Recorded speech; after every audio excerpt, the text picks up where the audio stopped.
मानव संपदा के YouTube channel पर आप सभी का स्वागत है। आज हम एक नया वीडियो बनाने जा रहे हैं जिसमें बताएंगे आपको कि मानव संपदा के माध्यम से मेरिट बेस्ड ट्रांसफ़र कैसे किया जाएगा। यदि अभी तक आप लोगों ने हमारा चैनल सब्सक्राइब नहीं किया है तो कृपया इसे सब्सक्राइब कर लें, जिससे हमारी नई नई आने वाली वीडियो आप तक पहुंच सके। तो चलिए देखते हैं। मेरिट बेस्ड ट्रांसफ़र के लिए आप मानव संपदा की वेबसाइट खोलेंगे और उसमें अपने विभागीय एडमिन आईडी से लॉगिन करना है आपको। तो जो आपको डिपार्टमेंट की आईडी दी गई है, जो डीपीटी एडीएम से स्टार्ट होती है, उससे लॉगिन कर लेंगे। हम अपना डेमो यूजर से लॉगिन कर रहे हैं।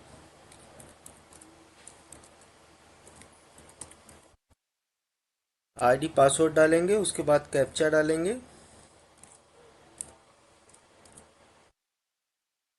लॉगिन पे क्लिक कर देंगे तो इस तरह का आपको व्यू दिखेगा। इसमें आपको अपॉइंटमेंट पोस्टिंग में जाना है। इसमें दूसरा ऑप्शन है मेरिट बेस्ड ट्रांसफ़र। इसमें सबसे पहले आपको क्राइटेरिया बनानी पड़ेगी। सेलेक्ट ट्रांसफ़र क्राइटेरिया में जाना है आपको। यहाँ आपको क्राइटेरिया बनाना है कि आप जो ट्रांसफ़र करेंगे वो कैडर टू कैडर आपको ट्रांसफ़र करना है, या कैडर और कैडर इन लेबल में करना है, या कैडर और पदनाम। जिस तरह की आपकी क्राइटेरिया है, जिसमें आपको जैसा ट्रांसफ़र करना है आप वैसे क्राइटेरिया बना सकते हैं। यदि आपको कैडर और जेंडर लेना है तो कैडर एंड जेंडर ले सकते हैं। कैडर डेजिग्नेशन और जेंडर तीनों लेना है तो आप उसको सिलेक्ट कर सकते हैं।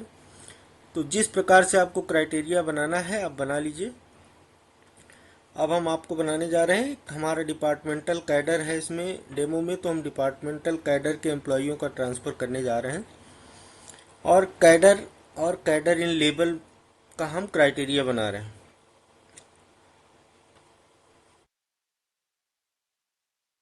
पहला काम हो गया आपका क्राइटेरिया सेट करना कि किस एम्प्लॉय का किसके साथ ट्रांसफ़र किया जाएगा।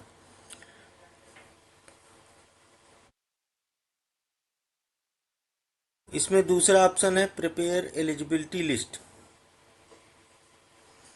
इसमें 4 ऑप्शन है। पहला है क्राइटेरिया बेस्ड लिस्ट, दूसरा है एग्जम्पशन फ्रॉम ई लिस्ट, तीसरा है व्यू सेव एलिजिबिलिटी लिस्ट और चौथा है व्यू लॉग फाइनल एलिजिबिलिटी।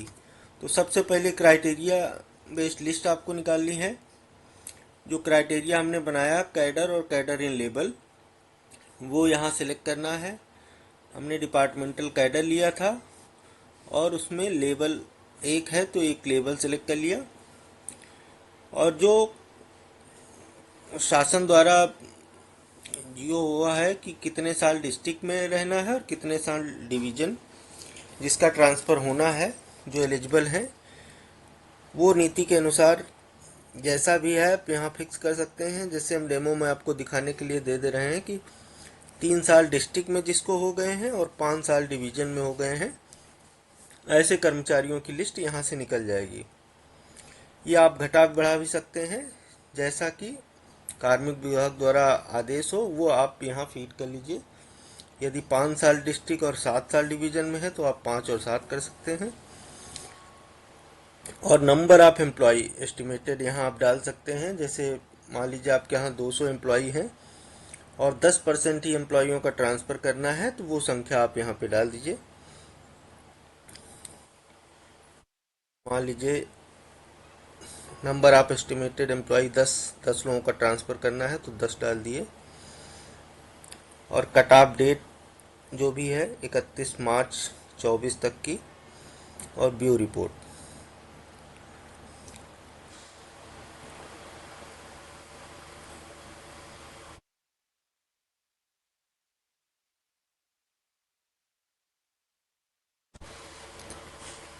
तो इस तरह की आपकी एलिजिबिलिटी लिस्ट निकल आएगी।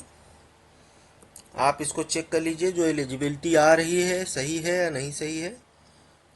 इसमें सबसे पहला आपका जनपद दिख रहा है, डिपार्टमेंट दिख रहा है, पोस्टिंग ऑफिस, डेजिग्नेशन एम्प्लॉय का, और कैडर क्या है, कैडर लेवल क्या है, नाम क्या है, ये चारमेस code, home district, date of posting, present district oblique division. ये आपका कैलकुलेशन दिखा रहा है कि आप इस जनपद में और किस उस मंडल में कितने दिन रहे हैं। तो अगर ये डाटा आपको गलत लग रहा है तो आप इनका फैक्ट शीट से मिलान कर सकते हैं। फैक्ट शीट देखेंगे तो आपको पता चल जाएगा कि हमारा डाटा कहाँ पे गलत है।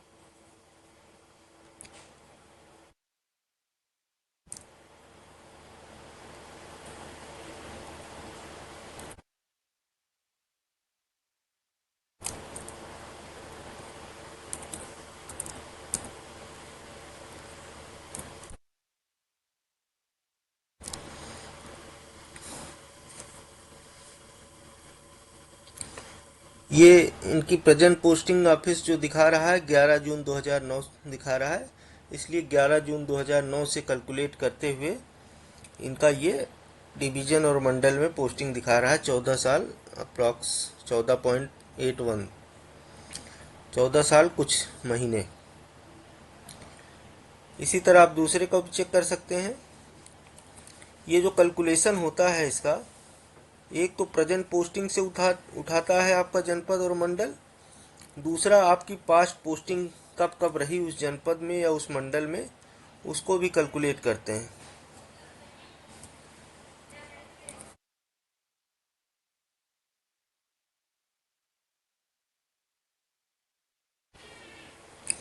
ये जैसे इसमें कैलकुलेशन है तो 16 दिसंबर 2016 से आज तक जितने दिन हो गए ये कैलकुलेट होगा।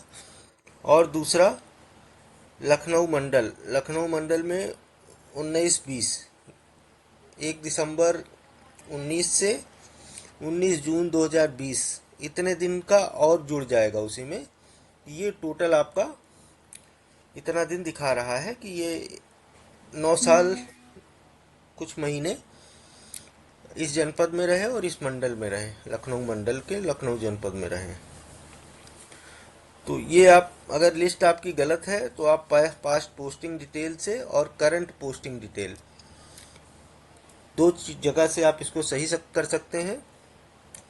यदि आपका यहाँ पे गलती है तो आप रजिस्ट्रेशन एडिट ऑप्शन से सही कर सकते हैं प्रेजेंट पोस्टिंग डिटेल। यदि आपकी पास्ट पोस्टिंग डिटेल में कहीं त्रुटि है तो आप बैकलॉग पोस्टिंग एंट्री से उसका करेक्शन कर सकते हैं। इसी के आधार पे आपकी ये लिस्ट बनेगी। तो और लिस्ट बनाने के बाद एलिजिबिलिटी लिस्ट को सेव करना है। सेव करके जब ओके करेंगे तो यहाँ नाम लिखने के लिए आ जाएगा, लिस्ट का नाम आपको दे देना है। भी आपको लिस्ट जिस नाम से बनाना है आप बना सकते हैं और इसके बाद सेव कर देंगे तो आपकी एलिजिबिलिटी लिस्ट सेव हो जाएगी। फिर उसके बाद अगला काम है एग्जेम्पशन फ्रॉम ई लिस्ट। आपने एलिजिबिलिटी बना लिया, उसके बाद जिन अधिकारियों के पास से उसका अप्रूवल होना है उनके पास दिखा दीजिए। यदि उसमें से किसी का एग्जेम्पशन करना है तो आप इस ऑप्शन से जाके उसको एग्जम्प्ट कर सकते हैं। मान लीजिए शासन से ट्रांसफ़र होना है या डायरेक्टरेट से ट्रांसफ़र होना है और आपने एलिजिबिलिटी लिस्ट डायरेक्टर सर को दिखाया, उन्होंने कहा कि इसमें से कोई एक एम्प्लॉई को जैसे वो एग्जम्प्ट करना चाहते हैं, उनका काम का है जो डायरेक्टरेट पे कार्यभार देखते हैं या अन्य किसी रीजन से एग्जम्प्ट करना है, तो आप ई लिस्ट से जाके उसको एग्जम्प्ट कर सकते हैं।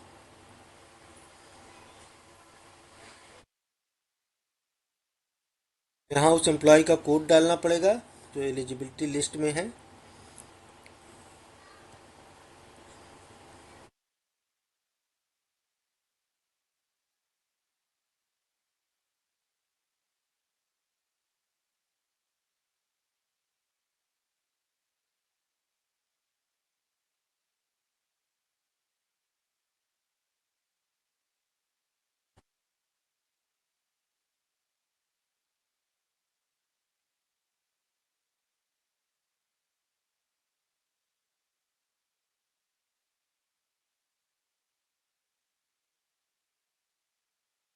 मान लीजिए ये इतने एम्प्लॉय आए और आपके अधिकारी ने कहा कि नहीं, हमको इनको एग्जम्प्ट करना है, इनका ट्रांसफ़र नहीं करना है, तो आप इनका कोड डाल देंगे। क्योंकि ये लिस्ट आपके पास होगी, हमारे पास लिस्ट नहीं थी, इसलिए हमें बैक आके देखना पड़ा कि उसमें कर्मचारियों में कौन से कर्मचारी हैं जिसको हमें एग्जम्प्ट करना है।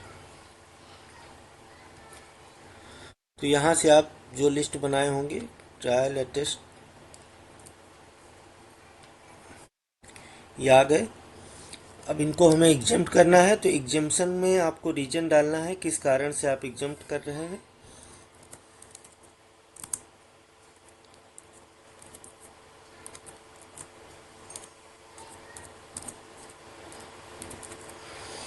और सबमिट कर देंगे तो ये आपके एग्जम्पशन लिस्ट में चले जाएंगे।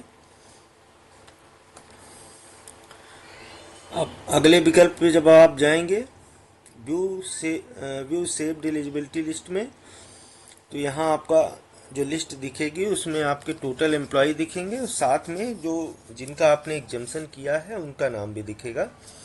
लेकिन उसमें रिमार्क में लिख के आएगा कि एग्जम्प्टेड बाय डायरेक्टर।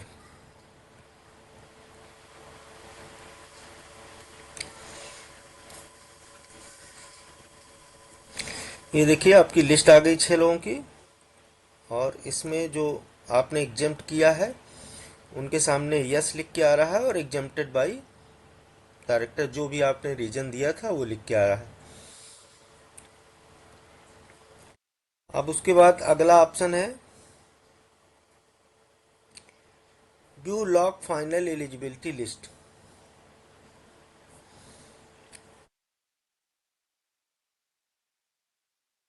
जो आपने एलिजिबिलिटी बनाया है उसको आप एक बार फाइनल अप्रूविंग अथॉरिटी से अप्रूव करा लीजिए, दिखा लीजिए कि ये अब आपकी फाइनल लिस्ट है। यदि उसमें कोई संशोधन है तो आप पहले कर लीजिए। यदि वही लिस्ट आपकी फाइनल है, ये आपके 6 लोग थे, एक लोग एग्जम्प्ट हो गए, तो 5 लोगों की लिस्ट है। यदि इस पे आपका अप्रूवल हो जाता है तो आप इसी लिस्ट को, एलिजिबिलिटी लिस्ट को आप लॉक कर देंगे। लॉक करने के बाद अब इन्हीं 5 लोगों का ट्रांसफ़र होगा। जो हम प्रोसेस चलाएंगे उसमें यही 5 लोग ट्रांसफ़र होंगे आपके। तो ये आपका क्राइटेरिया हो गया। उसके बाद एलिजिबिलिटी लिस्ट के चारों ऑप्शन हो गए। उसके नेक्स्ट ऑप्शन है क्रिएट वैकेंसी। जब आपकी एलिजिबिलिटी लॉक हो जाएगी उसके बाद फिर वैकेंसी क्रिएट करना है। इसमें 3 ऑप्शन है। जो 5 लोग एलिजिबल पाए गए हैं, आप उनको भी वैकेंसी में ऐड करना चाहते हैं तो आप ऐड ई लिस्ट वैकेंसी कर सकते हैं। वो जो 5 लोग ट्रांसफ़र हो रहे हैं, एलिजिबल हो रहे हैं, उनकी जहाँ जहाँ पोस्टिंग थी वो एलिजिबिलिटी वो आपकी वैकेंसी बन जाएगी। यदि आप उसको नहीं ऐड करना चाहते हैं, उसके अतिरिक्त किसी दूसरे ऑफिस में उनकी पोस्टिंग आप करना चाह रहे हैं, तो आप उसकी अलग से वैकेंसी क्रिएट कर लेंगे। ऐड वैकेंट वैकेंसी, इसके माध्यम से आप वैकेंसी ऐड कर सकते हैं। जैसे आपको लखनऊ में किसी की पोस्टिंग करना है तो लखनऊ डालेंगे, किस रिपोर्टिंग कार्यालय के अंदर में करना है वो रिपोर्टिंग कार्यालय डाल देंगे, किस ऑफिस में करना है, किस कैडर की वैकेंसी है, किस कैडर इन लेवल की है और कितनी वैकेंसी है, वो आप यहाँ डाल देंगे और सबमिट कर देंगे तो वैकेंसी क्रिएट हो जाएगी। इसी प्रकार जहाँ जहाँ आपकी वैकेंसी है आप वो वैकेंसी क्रिएट कर लीजिए।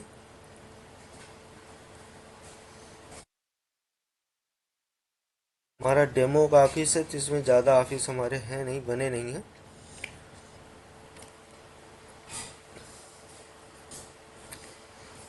और अगर जो 5 लोग आपके एलिजिबल हैं उनकी भी वैकेंसी क्रिएट करना चाहते हैं तो आप यहाँ से ऐड ई लिस्ट वैकेंसी कर सकते हैं। इसको देख भी सकते हैं आप कहाँ कहाँ उनकी पोस्टिंग थी जो वैकेंसी बन रही है। जैसे posting office MS demo office, Mohanlalganj CSC demo basic, demo MS demo office. जब आप इस ऑप्शन से वैकेंसी क्रिएट कर देंगे तो इन जगहों पर भी वैकेंसी ऑटोमेटिक क्रिएट हो जाएगी। तो 5 वैकेंसी ये बन जाएंगी, एक जो हमने अलग से बनाया है, टोटल 6 वैकेंसी हो गई। उसके बाद अगला ऑप्शन है create sensitive block vacancy for transfer. यदि आपको किसी ऑफिस, कोई ऑफिस आपका सेंसिटिव ऑफिस है, तो आप उसको इस विकल्प के माध्यम से ब्लॉक कर सकते हैं कि वहाँ किसी कर्मचारी का ट्रांसफ़र ना हो। तो आप इस माध्यम से ब्लॉक कर सकते हैं कि लखनऊ ज़िले में या जिस ज़िले में आप चाह रहे हैं वो ज़िला डाल के, और किस कैडर की। अब यहाँ कोई ऑफिस ही नहीं है, ये ऑफिस आ गए। जैसे लखनऊ डिवीज़न में, लखनऊ डिस्ट्रिक्ट में डिपार्टमेंटल कैडर के ये 4 ऑफिस हैं। इसमें अगर आप चाहें तो बता सकते हैं कि ये सेंसिटिव ऑफिस है, ये ब्लॉक। तो अगर आप इनको इस ऑफिस में कर देंगे तो यहाँ किसी का ट्रांसफ़र नहीं होगा।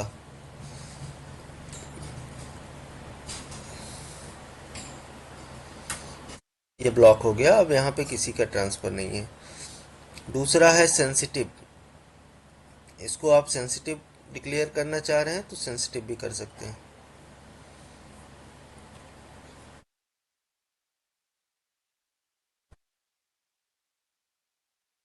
उसके बाद अगला ऑप्शन है ट्रांसफ़र चॉइस लॉक और अनलॉक। इस ऑप्शन के माध्यम से आप ट्रांसफ़र की चॉइस खोल सकते हैं। जो आपने एलिजिबिलिटी बनाया है उस पर क्लिक करके ओपन चॉइस ऑप्शन कर देंगे तो आपका एम्प्लॉय के पर्सनल आईडी पर चॉइस फिल करने का ऑप्शन आ जाएगा। ये हमने चॉइस ओपन कर दिया, करने का ऑप्शन इस तरह से दिख जाएगा। इसमें मैसेज आएगा, मैंने मानव संपदा में संरक्षित डाटा से अपने स्पाउस वर्किंग की स्थिति, स्वास्थ्य की स्थिति, दिव्यांगता की स्थिति, सेवा आरंभ, सेवानिवृत्ति तिथि एवं विभागीय दंड की स्थिति का मिलान कर लिया है जो सही है। इसके अनुसार मेरे स्थानांतरण हेतु जो वेटेज दिया जाएगा उससे मैं सहमत हूँ। इतना देख के उसके बाद आपको मिलान करना है इन चीज़ों का, आपका सर्विस बुक में सही है अथवा नहीं सही है। उसके बाद प्रोसेस फॉर चॉइस सिलेक्शन, इस ऑप्शन से के माध्यम से आप अपनी चॉइस दे सकते हैं। यहाँ जहाँ जहाँ वैकेंसी आपकी है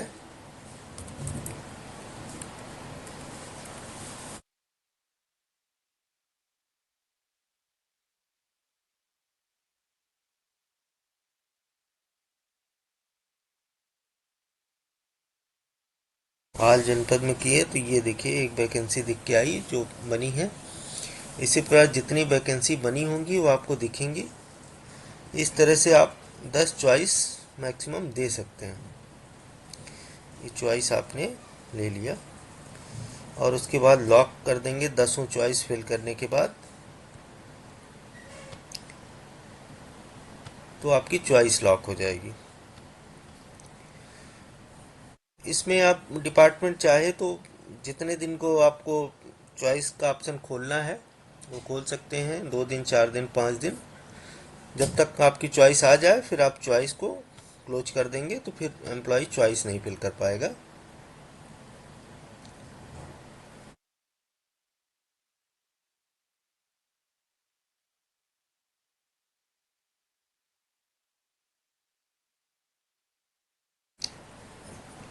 चॉइस के बाद फिर अगला ऑप्शन है रन प्रोसेस। इसके माध्यम से आप ट्रांसफ़र प्रोसीजर को रन कर सकते हैं। इसमें पहला है रन चॉइस प्रोसेस।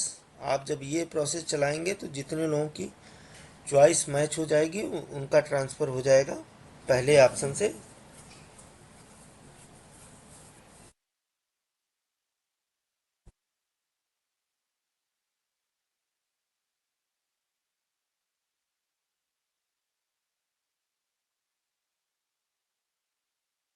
लोगों का चॉइस है तो देखिए total number of employee transfer on choice base, एक लोगों का चॉइस बेस ट्रांसफ़र हो गया।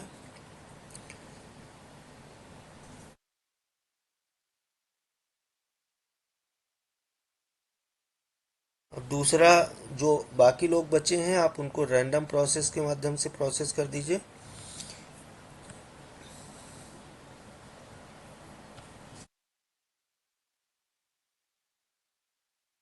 तो हमारे दो लोग ऐसे हैं जो रैंडम के प्रोसेस से प्रोसेस हो गए। बाकी बच गए आपके दो लोग।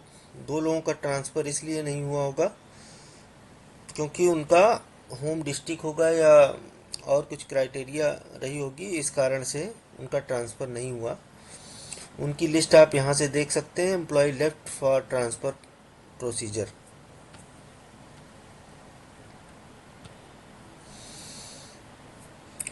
ये दो लोगों का ट्रांसफ़र नहीं हुआ, उनकी लिस्ट आप यहाँ से निकाल सकते हैं। और इसका रीज़न हो सकता है कि उनका होम डिस्ट्रिक्ट होम डिस्ट्रिक्ट में ट्रांसफ़र हो रहा हो इसलिए नहीं हुआ, या दूसरा हो सकता है उनको रिटायरमेंट के 2 साल से कम हो गए हों, इस कारण से ही नहीं हुआ होगा, अन्यथा इनका ट्रांसफ़र हो गया होता।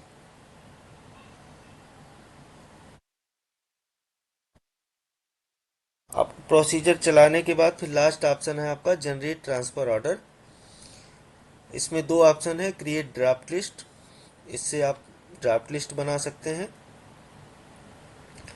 व्यू एग्जिस्टिंग ड्राफ्ट लिस्ट, अगर आपने कोई बनाई है तो यहाँ पे दिख जाएगी, नहीं बनाई है तो आप यहाँ से क्रिएट कर सकते हैं।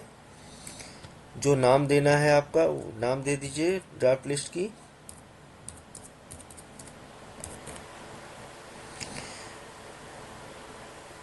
ऑर्डर अथॉरिटी कौन है वो आप डाल दीजिए।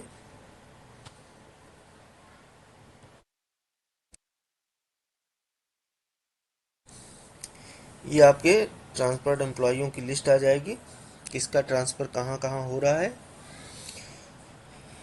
आप उसका प्रिंट भी निकाल सकते हैं, या अगर इसमें कुछ त्रुटि रह गई है तो आप इसको डिलीट करके फिर से प्रोसेस चला सकते हैं।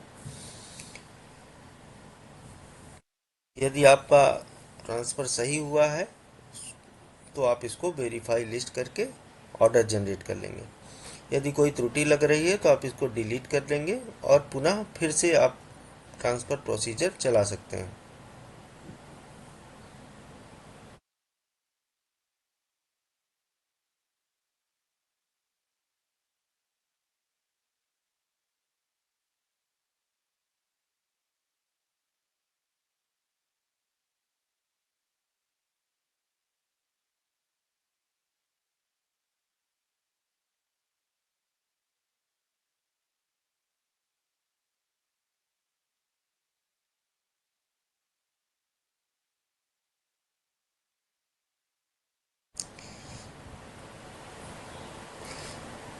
पुनः प्रोसीजर चलाने के लिए आपको फिर से एलिजिबिलिटी बनानी पड़ेगी।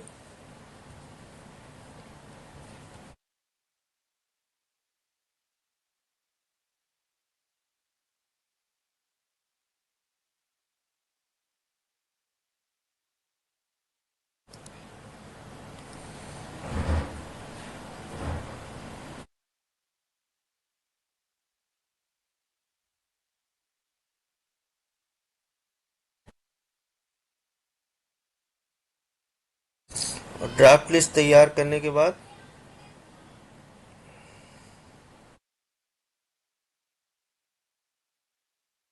ड्राफ्ट लिस्ट हमने डिलीट कर दिया, दोबारा ड्राफ्ट लिस्ट बनाएंगे।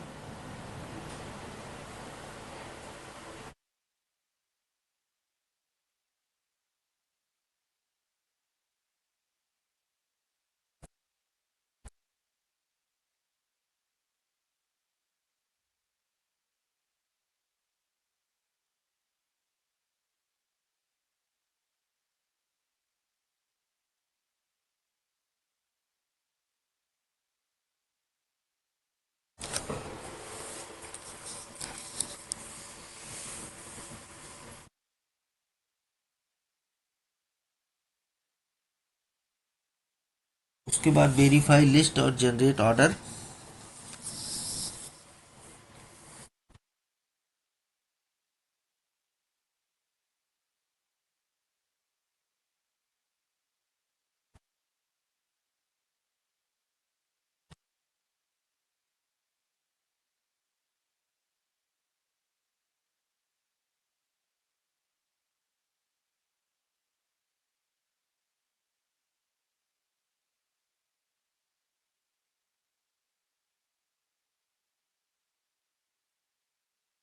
इस तरह से आप उसका ऑर्डर जनरेट कर सकते हैं। जो आपको ऑफिस नाम जो आपका है ऊपर सबसे ऊपर आएगा, ऑफिस का एड्रेस दूसरे ऑप्शन पे, और टाइटल टेक्स्ट जो आपका ऑर्डर पे टाइटल टेक्स्ट है वो आप तीसरे ऑप्शन में लिख दीजिए। और उसके बाद जो आपका ट्रांसफर लिस्ट है उसके ऊपर आपको क्या लिखना है वो बॉडी टेक्स्ट 1 में लिख दीजिए। और जो ट्रांसफ़र लिस्ट है एम्प्लॉइयों की उसके नीचे आपको क्या लिखना है वो आप बेलो ट्रांसफ़र लिस्ट वाले ऑप्शन में लिख दीजिए। और कॉपी टू टेक्स्ट में आपको किसको किसको कॉपी करना है वो आप प्रतिलिपि वाले ऑप्शन में लिख दीजिए। उसके बाद व्यू ऑर्डर, यहाँ से आप देख सकते हैं कि आपका ऑर्डर कैसे बनेगा। इस तरह से आपका ऑर्डर तैयार हो जाएगा। आप इसको जब तक कंफर्म नहीं हो जाए तब तक व्यू और सेव भी करिएगा। पब्लिश ऑर्डर आपका जब फाइनल आपकी लिस्ट का मिलान हो जाए तभी आपको पब्लिश करना है, अन्यथा पब्लिश नहीं करना है। पब्लिश के पहले आप इसमें जो भी चाहें देख सकते हैं, यह गलत है तो आप उसको फिर से रिप्रोसेस कर सकते हैं। लेकिन एक बार पब्लिश हो जाने के बाद ये ऑर्डर आपका ऑनलाइन पब्लिश हो जाएगा, फिर इसमें कोई करेक्शन नहीं हो पाएगा। इसलिए आप पब्लिश करने से पहले ही सारी चीज़ें चेक कर लें कि आपका जो प्रोसीजर चला है वो सही चला है या नहीं चला है। यदि कोई त्रुटि रह गई है तो आप उसको दूसरी एलिजिबिलिटी लिस्ट बना के भी प्रोसेस कर सकते हैं। तो ये है आपका मेरिट बेस्ड ट्रांसफ़र सिस्टम। इसके माध्यम से आप कर्मचारियों का ट्रांसफ़र कर सकते हैं। धन्यवाद।